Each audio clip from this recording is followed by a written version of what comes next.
Hello friend, in today's video I'm going to talk you through some best practices for Instagram Reels. Instagram Reels has been out for quite some time now, so hopefully you already know the basics of how to actually film, edit and upload your Instagram Reel, but I am still seeing so many mistakes with the formatting and the structure, so that's what I'm going to talk about in today's video.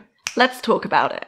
The thing that you have to remember is that Instagram Reels is a new feature, and like any new feature on social media, it is a work in progress. So there are new developments or new changes almost every week. At the moment, not everybody has access to all the same features. Not everybody can even view Reels in the same way. So my number one tip for you is that when you are formatting your Reel, you still think in the classic square or the classic 4x5 format. The reason for this, when you film your Instagram Reel, it is in a long portrait format, which is how it looks when you can actually access Instagram Reels.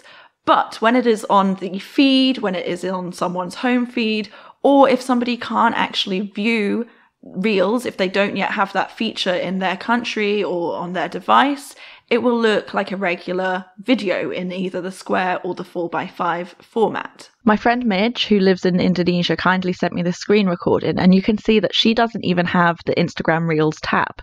So when she watches one of my Reels, there's no option to see it as the full video, just in the 4x5 format. And also she doesn't have access to the music. So you have to be careful with your music choice and not actually depend on the music 100%, because not everyone can access it.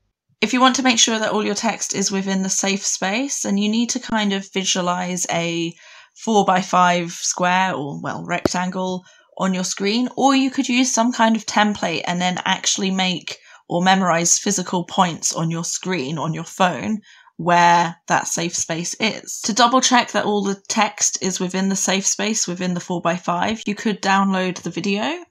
Then you can pretend you're going to upload the reel as a normal video post. And if you look at this, this is the square format. And if you press this double arrow expansion thing, you can see this is the 4x5 format. So you can see here the text just about fits in. So that is absolutely perfect for me.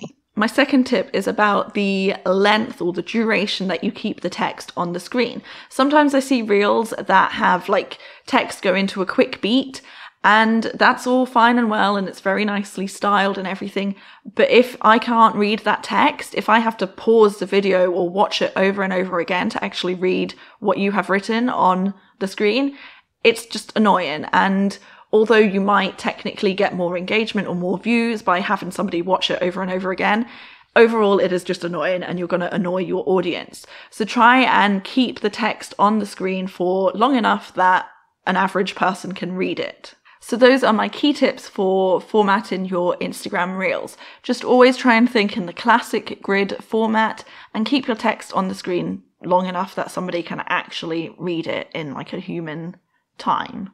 If you have any questions about Instagram Reels or ideas for future videos that I can make to help you with Instagram, just leave a comment down below. Also, don't forget to click the subscribe button so you don't miss more videos like this. Thank you for watching. Bye!